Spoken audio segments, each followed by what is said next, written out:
여러분 가운데 주님께서 주시는 은혜와 평강이 이 자리에 함께 하시기를 기원합니다. 함께 기도하겠습니다.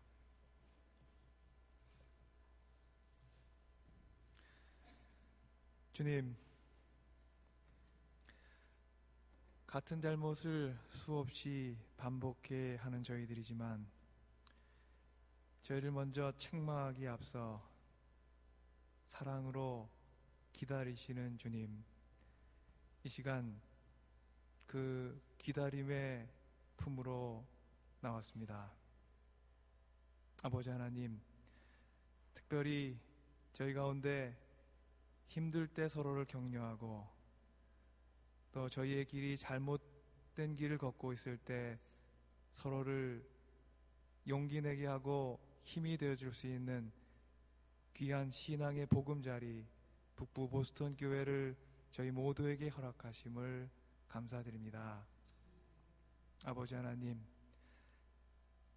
이 시간 주님께서 저희에게 말씀하시고 또 오늘의 구하고자 하는 양식을 저희에게 채워주시기를 소원합니다.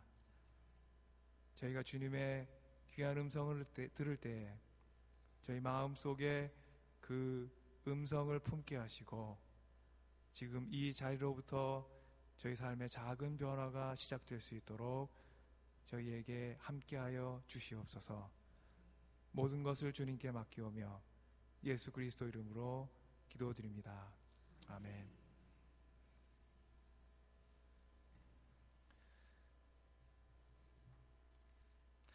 제가 교회 생활 하다 보면은 어떤 때는 교회가 우리가 열심히 일하는 일터 같을 때가 있고요.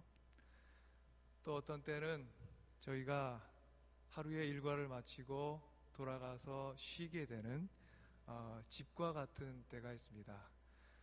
저에게 교회는 어떤 때는 일터고 어떤 때는 홈입니다. 오늘 저에게 이렇게 찬양 성가대 들으면서 주님의 인자하심을 찬양하며 또 저희가 쉼을 얻습니다. 이렇게 찬양을 하니까 마치 제가 저희 모두가 하나님의 집에 머물며 쉼을 청하는 그런 기분이 들었습니다. 오늘 이 아침에 일터를 찾아오신 분은 주님께서 하시는 여러분을 향한 목소리를 들으시고요. 쉼을 찾아오신 분은 이 시간 동안 여러분 가운데 충분한 휴식이 있기를 주님의 이름으로 기원합니다. 어떤 한 사람이 어느 날 그의 부인이 멀리 있는 수목원으로부터 나무 막대기 하나를 주문한 것을 보게 되었습니다. 집에 도착한 패키지의 포장지를 뜯어보니까 말 그대로 그 안에는 막대기가 들어있었습니다. 잎도 없고 뿌리도 없고 가지도 변변치 않은 이런 막대기를 그 담은 포장지에는 그 값이 표기되어 있었습니다. 그 값은 $17였습니다. 막대기를 17불을 주고 사는 거는 이 남편 입장에서는 이해가 안 되는 일이었어요. 그날 저녁 그 아내는 남편에게 얼핏 보기에는 이게 별 볼 일 없는 보잘것없는 나무 막대기 같아 보이지만 그 막대기가 조금 있으면은 근사하게 바뀔 것이라고 설득했습니다. 남편은 하지만 믿을 수 없었습니다. 눈에 보이는 것으로는 도저히 믿을 수 없었습니다. 뭔가가 거기에서 변화가 있을 거라고 생각하기에는 너무나도 평범한 막대기였습니다. 믿지 못하는 남편을 부인은 열심히 설득합니다.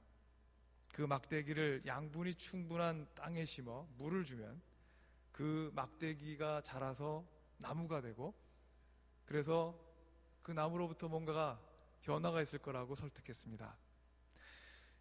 이해하기 어려운 일이었지만 그는 아내를 도와 나무 막대기를 땅에 심었습니다.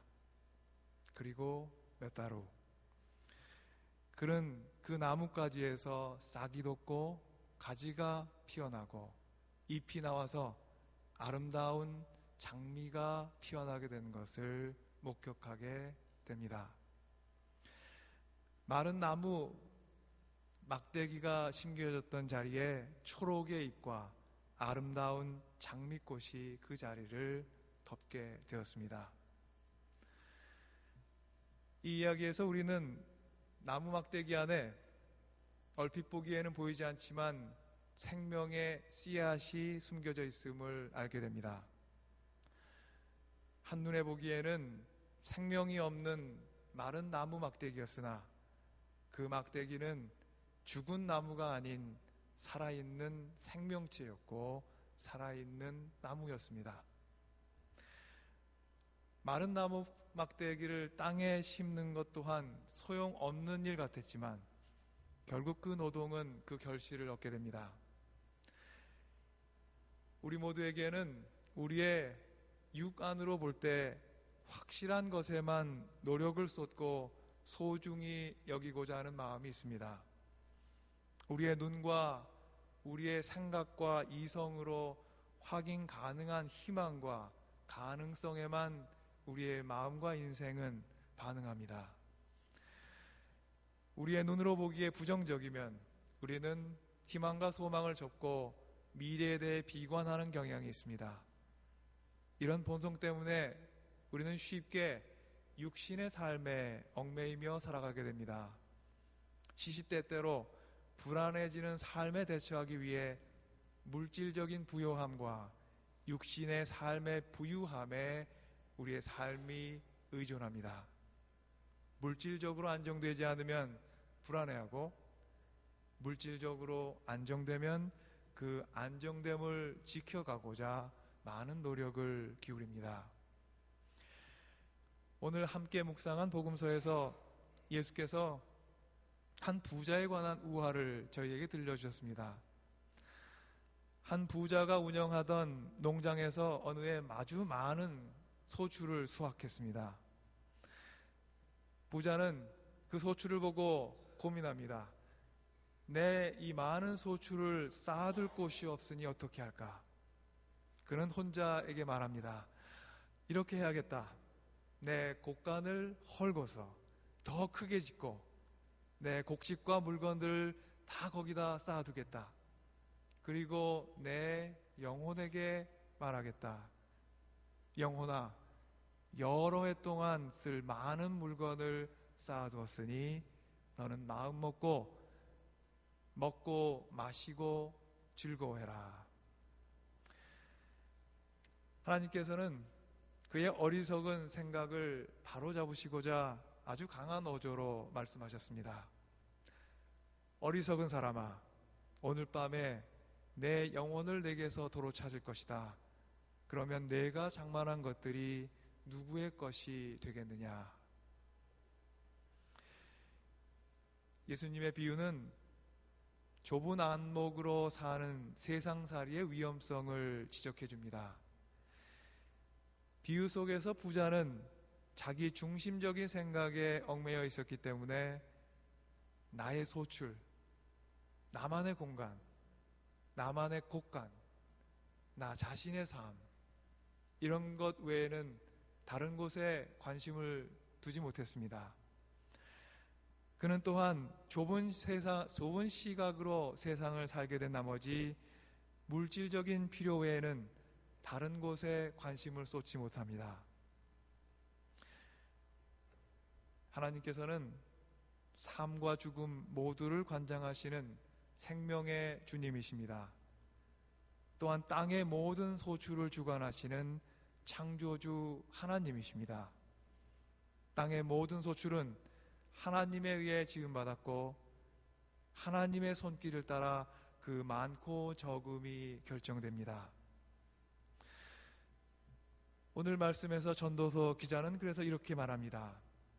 사람에게는 먹는 것 그리고 마시는 것, 자기가 하는 수고에서 스스로 보람을 느끼는 것, 이보다 더 좋은 것이 없다.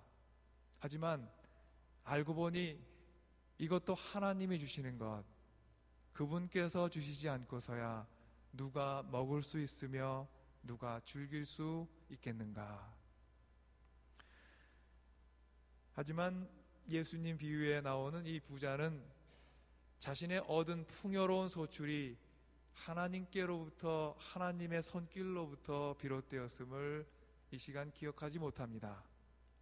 대신 그 소출이 자신의 것이고 자신의 힘으로 얻은 것이라 생각하며 어떻게 하면 자신이 얻게 된 물질적인 풍요를 안전하게 지킬 수 있을지 이궁리 저궁리 해보게 됩니다.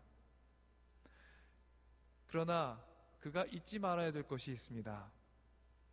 창조주의 그 손에 의해 지음받은 사람의 생명은 그 끝이 있다는 것입니다. 아무리 많은 재산을 소유하고 그 재산을 통해 삶을 안정시킨다고 해도 지음받은 우리 생명에는 그 끝, 곧 죽음이 있다는 사실을 잊지 말아야 했습니다. 결국 그가 세상의 여정을 마치고 죽음에 이르게 될 때 죽음은 그의 생명을 그가 소유한 것으로부터 떼어놓게 될 것입니다. 그의 곳간이 가득 차 넘치더라도 그의 생명은 유한했고 그의 생명을 지킬 방법은 없습니다. 그의 날수가 정해져 있던 것입니다. 눈에 보이는 소출에 기뻐한 나머지 부자는 이 사실을 잠시 잊었습니다. 그리고 생각해낸 것은 지금의 곳간을 부수고 더 큰 곳간을 새로 짓는 것이었습니다. 그는 더 큰 곳간이 더 먼 미래를 준비해 줄 수 있을 것이라 믿었습니다. 이런 글을 하나님께서는 어리석다 하십니다. 왜냐하면 그의 생명이 그의 것이 아니었기 때문입니다. 먼 장래를 내다보며 곳간을 준비한들 무슨 소용이 있겠습니까?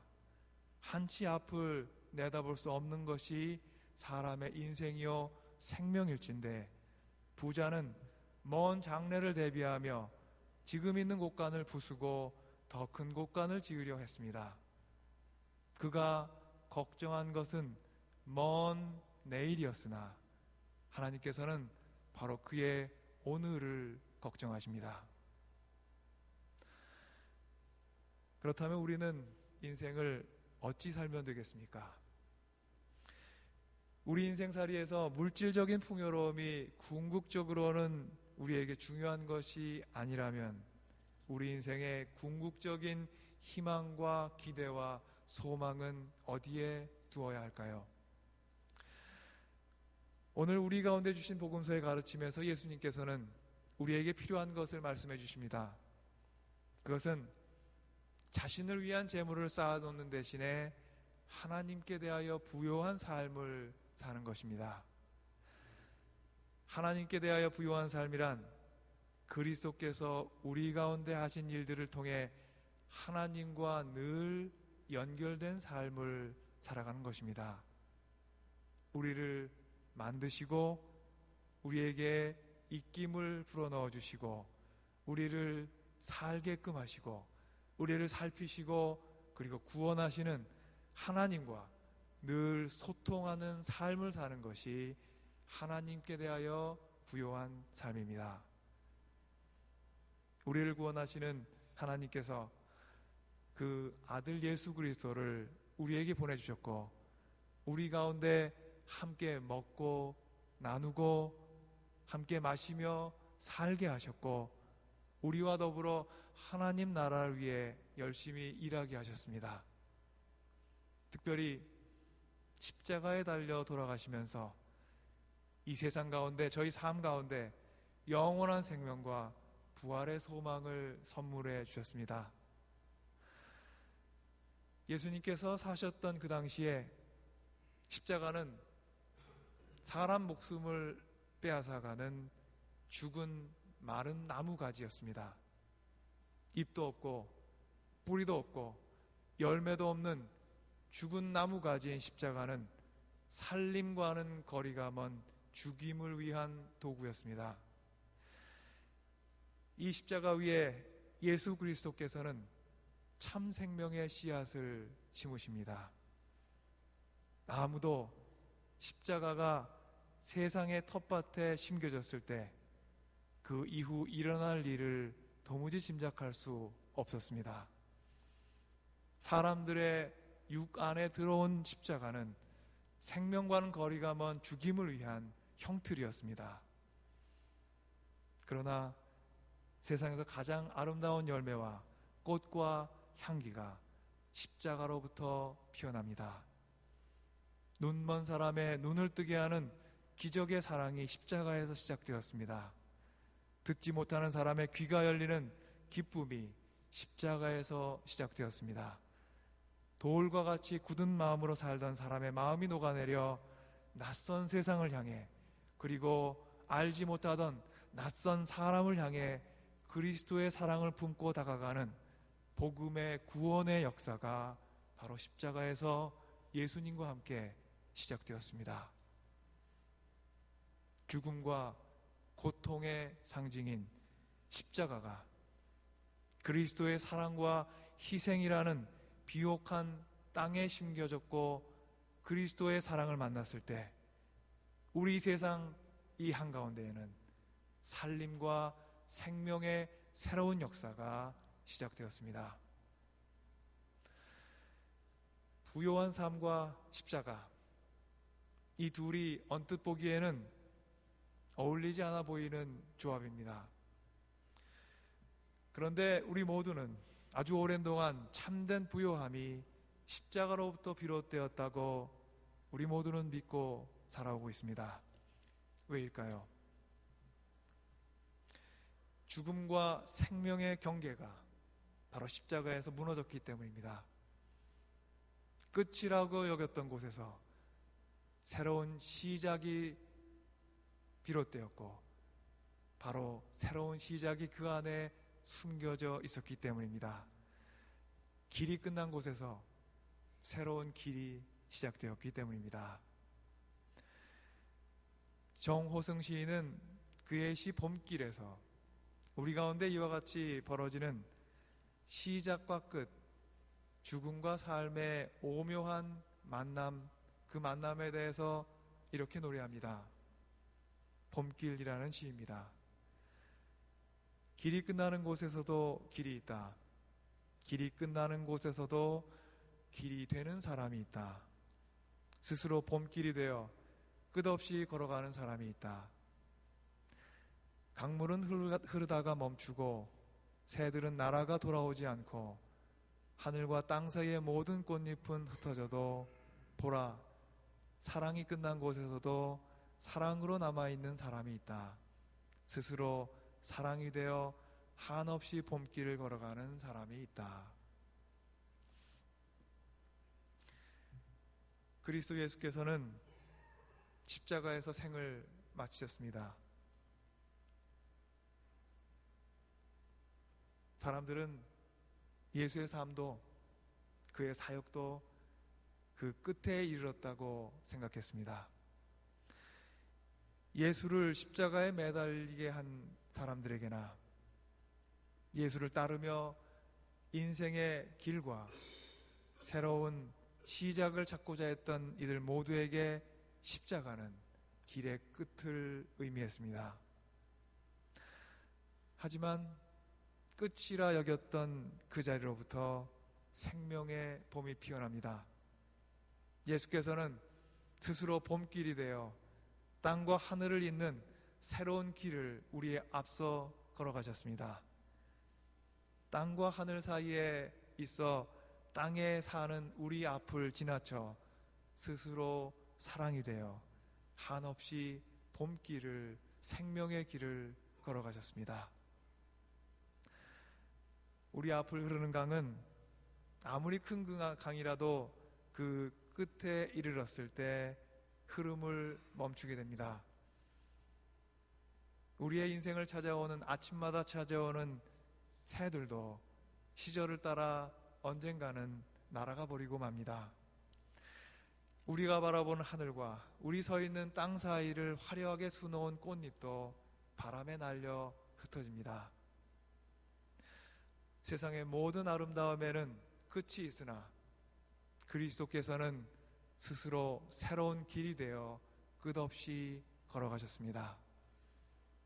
하늘과 땅 사이에 살고 있기에 쉽게 물질적인 부요함의 마음을 빼앗기기 쉬운 우리들이지만, 예수께서 열어주신 이 새로운 세상 안에서 우리는 세상 안에 있으나 세상에 속하지 않은 오직 하나님께만 속한 사람들입니다. 하나님께서는 지금 이 시간 우리 모두가 세상에 대하여는 가난하고 하나님께 대하여는 부요한 자가 되기를 기다리고 계십니다. 우리 인간의 본성에는 안으로 향하는 본성과 밖으로 향하는 본성이 함께 공존합니다. 안으로 향하고자 하는 본성이 이기주의와 만나면 우리는 나 자신만을 위한 곳간을 확대하려 합니다.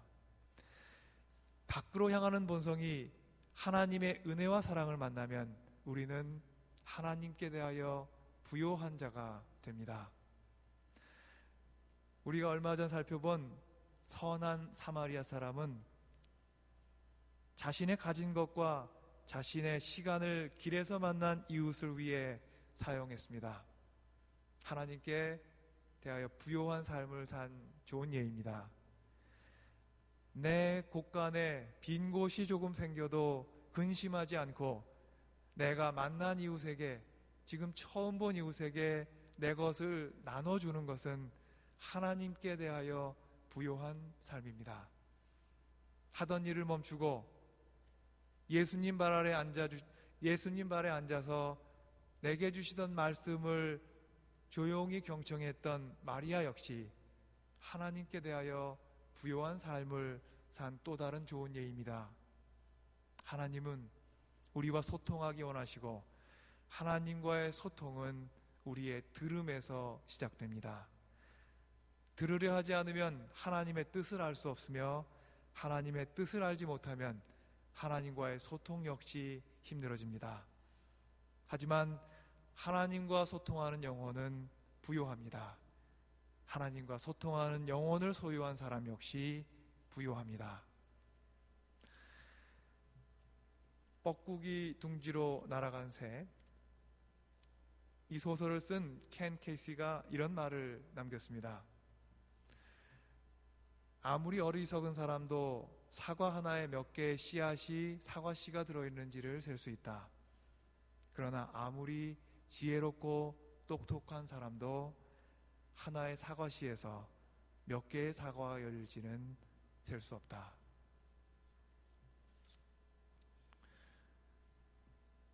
십자가의 은총은, 십자가의 신비는 사과씨와 같습니다. 하나님께서는 우리가 맺는 이 십자가 안에 헤아릴 수 없는 축복과 사랑과 은총을 심어 놓으셨습니다.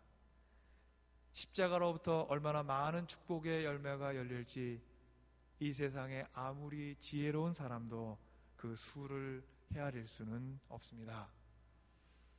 이 헤아릴 수 없는 주님의 축복과 은총이 바로 여러분의 소유입니다. 여러분께서는 여전히 이 세상에서 얻을 소출을 채울 곳간을 넓히고자 하십니까? 아니면 하나님께 대하여 부요한 삶만을 원하십니까? 주님께서 말씀하십니다. 이것은 내 몸이니 이것을 받아 먹으라. 이것은 내 새 언약의 피이니 이것을 받아 마시라. 이 짧은 예수님 말 한마디에 기독교의 많은 신비가 담겨 있습니다. 십자가의 사랑, 십자가의 용서가 담겨 있고 부활의 소망, 영생의 소망이 담겨 있습니다. 믿지 않는 이에게는 마른 나무가지처럼 죽은 언어이나 믿는 사람들에게는 보이는 세상 그 너머를 알게 하는 신비의 언어입니다. 이 짧은 그리스도의 말 한마디로부터 얼마나 많은 축복과 사랑과 구원의 열매가 열렸을까요? 여러분 삶이 세상에 대하여는 가난하나 하나님께 대하여는 부요해지시기를 주님의 이름으로 축원합니다. 세상을 지으신 하나님께서는 여전히 지금도 여러분 삶 가운데 복의 씨앗을 심으시고 물을 주시고 양분을 공급해 주시고 뿌리가 튼튼해지도록 밤낮으로 수고하고 계십니다. 복의 근원이신 하나님께 대하여 늘 부요한 삶을 사시기를 주님의 이름으로 기원합니다. 함께 기도하시겠습니다.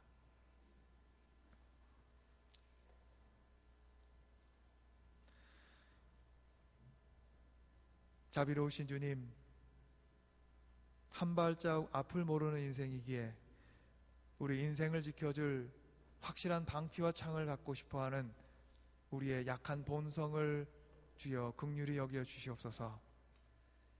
십자가의 사랑과 용서, 부활의 기쁨과 소망이 우리 인생을 참으로 부요하게 만들어줌을 이 시간 다시 한번 기억하게 하옵소서. 주님, 하나님께 대하여 부요하고 우리 이웃의 삶을 그리스도의 사랑으로 부요케 하며 먼 내일 쓸 것을 예비하느라 오늘 들어야 될 주님의 음성을 놓치지 않는 그런 삶을 살게 주여 도와주시옵소서. 주님의 모든 백성이 가난하고 궁핍한 사람 없이 부요해지기 원하시는 아버지 하나님, 주님의 오랜 소원을 따라 오늘도 우리 모두가 힘써 복음의 씨앗을 세상 곳곳에 뿌리며 주님 사랑으로 물주고 주님 은총을 통해 열매 맺게 하옵소서. 예수 그리스도 이름으로 주님께 기도드리옵나이다. 아멘.